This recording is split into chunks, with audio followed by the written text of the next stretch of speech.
और फ्रेंड, भारत के भावी राष्ट्रपति के रूप में जिन्हें देखा जा रहा है, जो भारत की पहली महिला जनजाति राष्ट्रपति होंगी, द्रौपदी मुर्मू जी, इनके बारे में आप लोग बहुत कुछ पढ़ लिए होंगे, बहुत सारे फैक्ट्स आपके पास होंगे। आज इस वीडियो में मैं चर्चा करूंगा कि हम द्रौपदी मुर्मू जी से क्या सीख सकते हैं। मैं अपने क्लासेस के दौरान भी बार बार ये चर्चा करता हूँ कि we should be powerful by earning powers. शक्ति इकट्ठा करना है, शक्तिशाली बनना है, और इसका पहला और सबसे बड़ा सोर्स है हमारा आध्यात्मिक पावर। बताता हूँ आपको इस कहानी में द्रौपदी मुर्मू के द्रौपदी मुर्मू बनने की कहानी। वीडियो अच्छा लगे तो इसे शेयर कीजिएगा। चलते हैं वीडियो की ओर। आज हम लोग बात करेंगे द्रौपदी मुर्मू के बारे में। ये भारत के इस विशाल लोकतंत्र के सर्वश्रेष्ठ पद को प्राप्त करने वाली पहली आदिवासी महिला होंगी, और लगभग इसे संभावित रूप से तय माना जा रहा है कि ये ऐसा करने में सफल हो पाएंगे।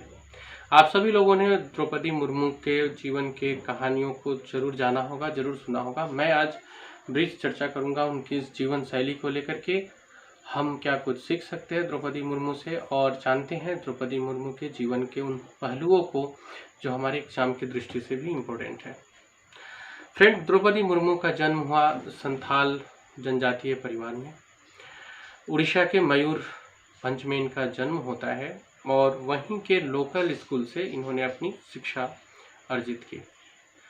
बाद में स्नातक के लिए, ग्रेजुएशन के लिए इन्होंने आर्ट्स से ग्रेजुएशन करने के लिए रमा देवी कॉलेज की ओर रुख किया, और वहां से इन्होंने ग्रेजुएशन किया।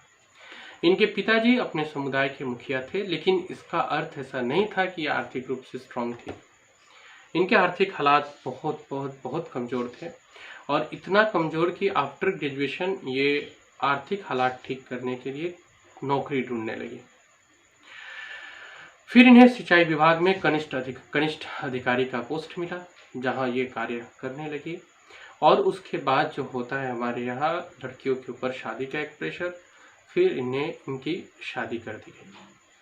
शादी के बाद इनके पति जो कि बैंक में मैनेजर थे, तो ऐसे में दोनों आदमी का कार्य करना इनके आने वाले जनरेशन के परवरिश पर बुरा प्रभाव डालता। इस आधार पे इन्हें काम करने से मना कर दिया गया, और इन्होंने भी ससुराल वालों की इस शिक्षा का समर्थन करते हुए, सम्मान करते हुए अपनी नौकरी छोड़ दी।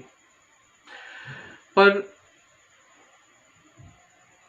ये उनके स्ट्रगल की अंतिम कड़ी नहीं थी, यहाँ से स्ट्रगल शुरू हो रहा था। और ऐसा एक कहावत है ना कि स्त्री बहुत मजबूत होती है, इतनी मजबूत कि स्त्री भगवान तक का निर्माण करती है।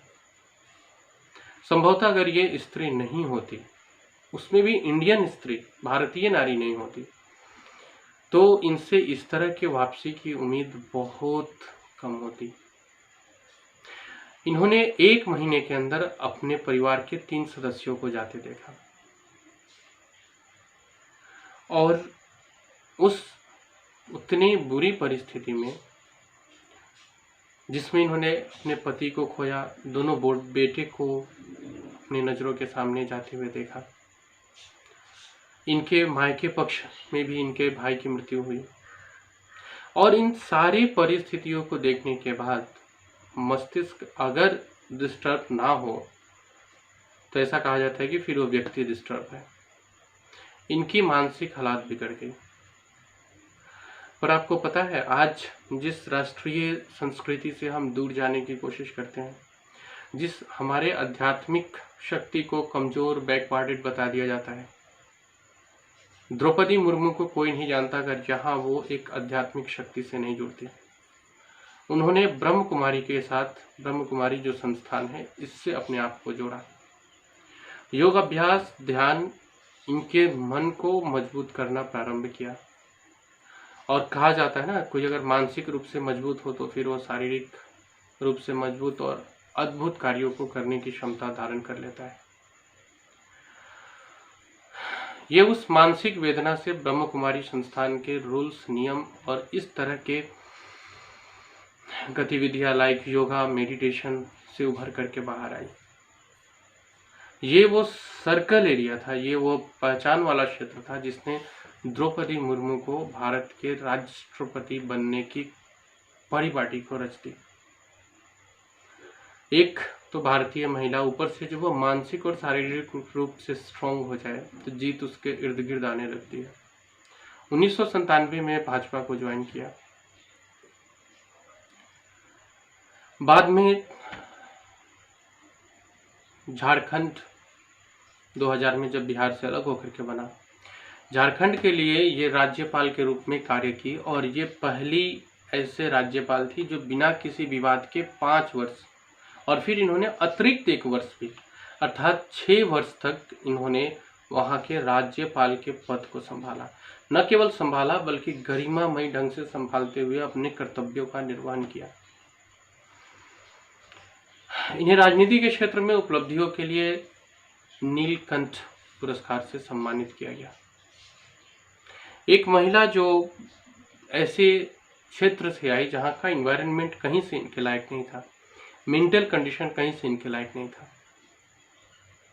लर्निंग कभी भी हमारा जो सांस्कृतिक चीज है, हमारी जो आध्यात्मिक शक्ति है, ये हमें सारी शक्तियां प्रदान कर सकती है अगर इसे सही ढंग से लिया जाए, सही ढंग से इसको देखा जाए।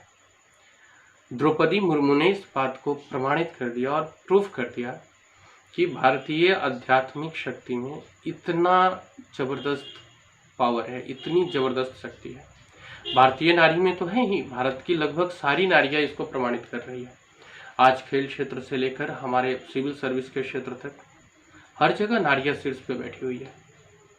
तभी मैं क्लास के दौरान भी एक शब्द बार बार यूज करता हूँ, शक्ति इकट्ठा करना है। और शक्ति इकट्ठा करने का फर्स्ट सोर्स है आपका आध्यात्मिक चीजों से जुड़ना।